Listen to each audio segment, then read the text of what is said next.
West Bengal home টিউটোরিয়ালের এই ভিডিওতে আজকে আমরা পড়ব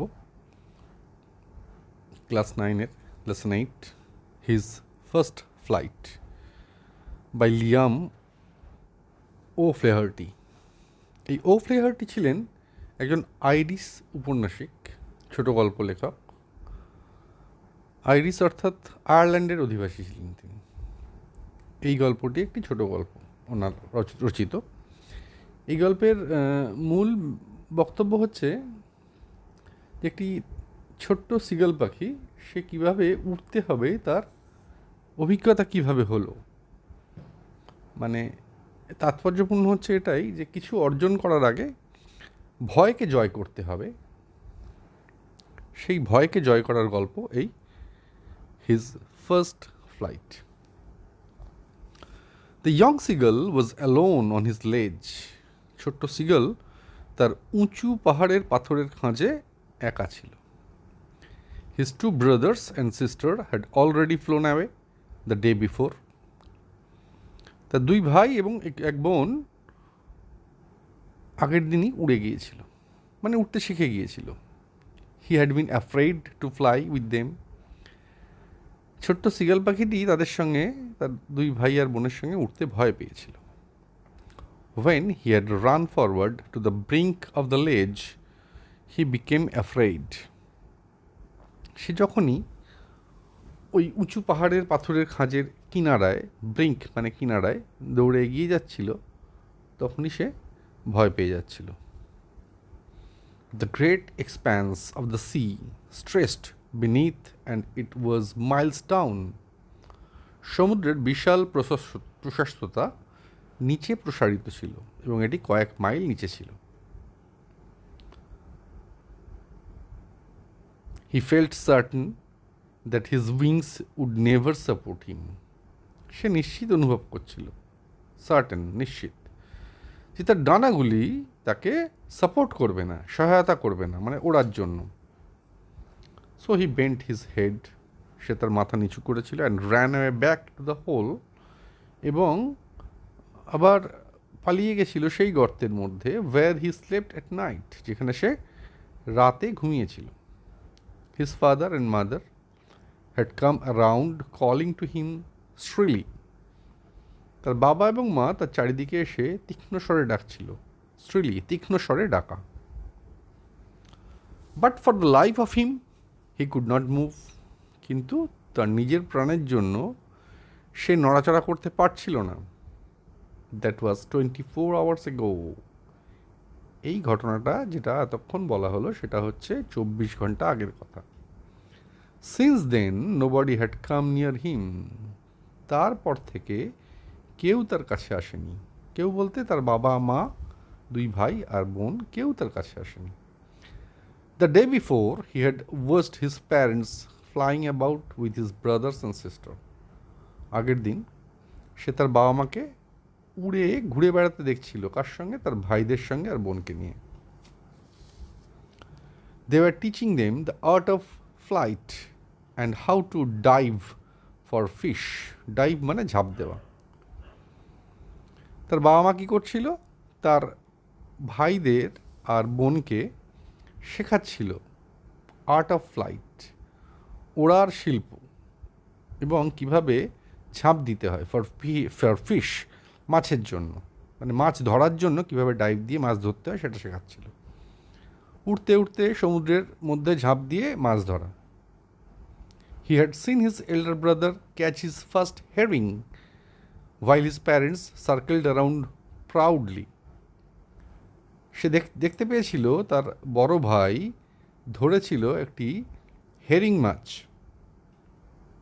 while his parents circled around proudly, তার বাবা মা গর্বের সাথে তার চারিদিকে ঘুরে বেড়াচ্ছিল, কেননা তাদের ছেলে প্রথম হেরিং মাছ ধরেছে সমুদ্রে ডাইভ দিয়ে, ঝাঁপ দিয়ে। The sun was now ascending the sky, blazing warmly on his ledge that faced the south. সূর্য আকাশে উঠছিল আর উঁচু পাথরের খাঁজে উষ্ণভাবে জ্বলছিল, ব্লেজিং, জ্বলন্ত। আর সেটা মুখ করেছিল কোন দিকে? দক্ষিণ দিকে মুখ করেছিল। He felt the heat because he had not eaten since the previous nightfall. সে উত্তাপটি অনুভব করছিল কারণ সে আগের রাত নামার পর থেকে কিছু খায়নি। মানে ছোট্ট সিগাল পাখিটি সে আগের রাত নামার পর থেকে আর কিছু খায়নি। তার মানে তার প্রচণ্ড খিদে পেয়েছিল, তাই বলছে সে উত্তাপটি অনুভব করছিল।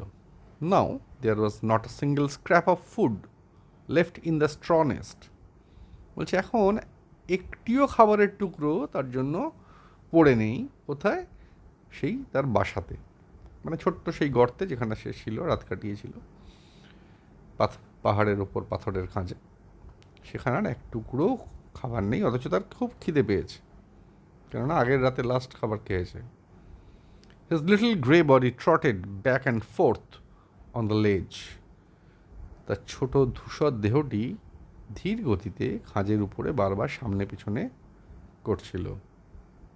He was trying to find some means of reaching his parents without having to fly. He was trying, সে চেষ্টা করছিল, to find, খুঁজতে, some means মানে উপায়। কিসের উপায়? of reaching, পৌঁছবার, his parents, তার বাবা মার কাছে, without having to fly, না উড়ে কিভাবে তার বাবা মার কাছে পৌঁছানো যায় সেই উপায় সে খোঁজার চেষ্টা করছিল। But on each side of him the ledge ended in a sheer with the sea beneath.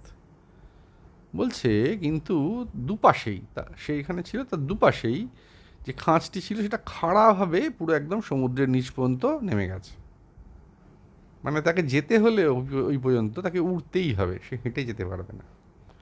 He could surely reach them without flying if he could only move northwards along the cliff.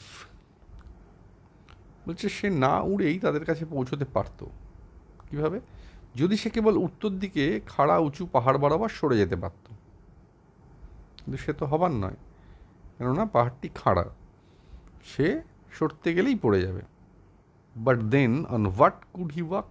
কিন্তু তারপর থেকে সে কি চলতে পারত?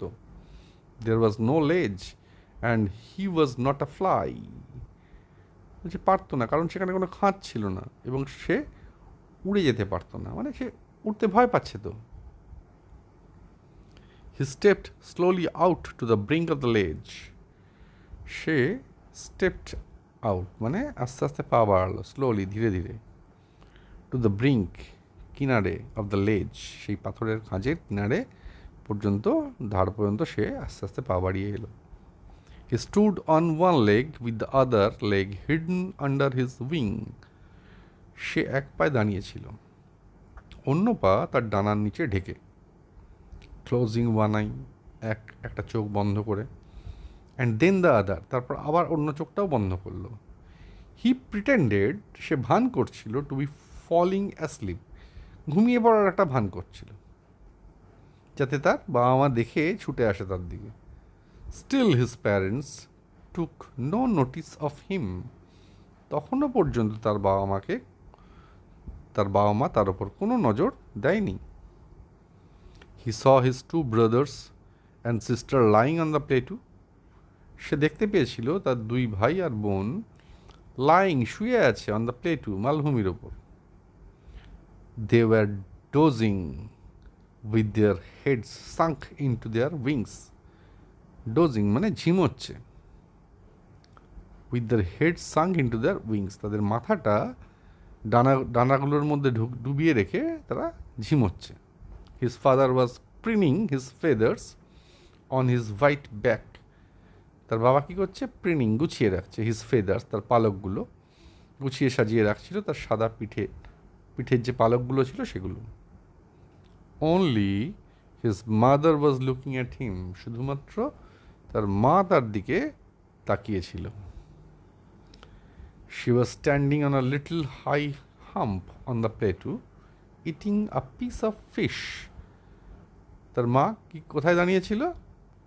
একটু ওই মালভূমির ওপরে একটু উঁচু একটি হাম্প ছিল, কুঁজ ছিল, সেই কুঁজের ওপর দাঁড়িয়েছিল। আর কি করছিল? Eating a piece of fish, এক টুকরো মাছ খাচ্ছিল।